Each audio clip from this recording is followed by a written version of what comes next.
आखिर क्यों अमेरिका को अफगानिस्तान से अपनी सेना वापस बुलानी पड़ी? ऐसा क्या हुआ कि पिछले 20 सालों में किए गए विकास, सुधार और नवनिर्माण के सभी कामों को दरकिनार कर अमेरिका ने वापस लौटने का फैसला ले लिया? आइए इन प्रश्नों के जवाब जानने की कोशिश करते हैं जो आज हर किसी के दिमाग में घूम रहे हैं। अमेरिका ने तालिबान को सत्ता से बाहर करने के लिए अक्टूबर 2001 में अफगानिस्तान पर हमला किया था।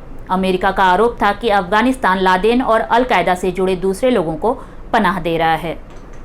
अमेरिका इन्हें ही सितंबर 2001 के हमले के लिए जिम्मेदार मानता है। युद्ध के दौरान एक समय अमेरिकी सैनिकों की संख्या 1,10,000 तक पहुंच गई थी। दिसंबर 2020 तक अफगानिस्तान में अमेरिकी सैनिकों की संख्या मात्र 4,000 ही रह गई थी। अमेरिका के रक्षा मंत्रालय के मुताबिक अफगानिस्तान युद्ध पर अक्टूबर 2001 से सितंबर 2019 के बीच 778 अरब डॉलर खर्च हुए। अमेरिका के आधिकारिक डाटा के मुताबिक साल 2001 से 2019 के बीच अमेरिका ने अफगानिस्तान में कुल 822 अरब डॉलर खर्च किए। 2001 में तालिबान के खिलाफ युद्ध शुरू होने के बाद से 2300 से अधिक अमेरिकी सैनिक अफगानिस्तान में जान गंवा चुके हैं, जबकि 20,660 सैनिक लड़ाई के दौरान घायल भी हुए हैं।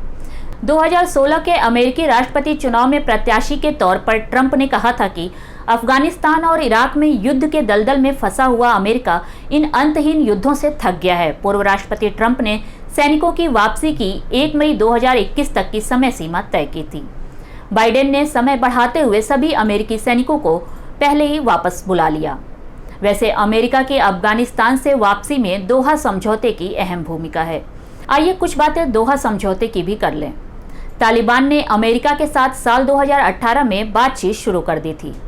फरवरी 2020 में कतर की राजधानी दोहा में दोनों पक्षों के बीच समझौता हुआ, जहां अमेरिका ने अफगानिस्तान से अपने सैनिकों को हटाने की प्रतिबद्धता जताई और तालिबान अमेरिकी सैनिकों पर हमले बंद करने को तैयार हुआ।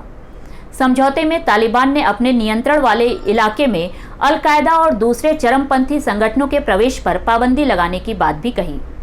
राष्ट्रीय स्तर की शांति बातचीत में शामिल होने का भरोसा भी दिया था। समझौते के अगले साल से ही तालिबान ने अफगानिस्तान के आम नागरिकों और सुरक्षा बल को निशाना बनाना जारी रखा।